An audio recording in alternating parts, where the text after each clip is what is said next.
প্রিয় আজকে কি আছে তোমার খাওয়াতে? আজকে লাঞ্চ থালি তো আজকে তো মনে হচ্ছে বেশ ভালো ভালো ডিশ দেখা যাচ্ছে।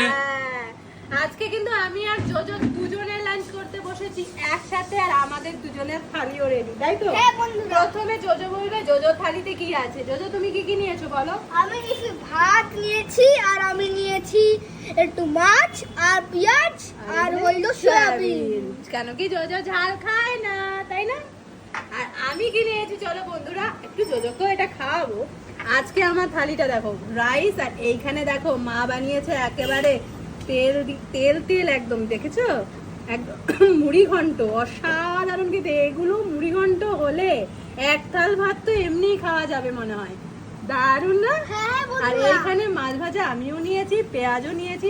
এবার একটু জোজো খেয়ে বলুক দেখি মুড়ি ঘন্টটা কেমন হয়েছে। এই পিসটা জাস্ট দেখো, একদম তেল তেল একটা নরম পিস। খেয়ে বলতো কেমন হয়েছে, বন্ধুদের বল কেমন করেছে রাইলা মুড়ি ঘন্টটা। বন্ধুরা ডাইলে খেয়ে ভালো করেছো বন্ধুরা। তো তোমরাও কারা কারা মুড়ি ঘন্ট ভালোবাসো অবশ্যই কমেন্টে জানিও, আমারও তো দারুণ লাগে। তো বন্ধুরা সেই ভালো হয়েছে টাটা। আমাদের লাঞ্চ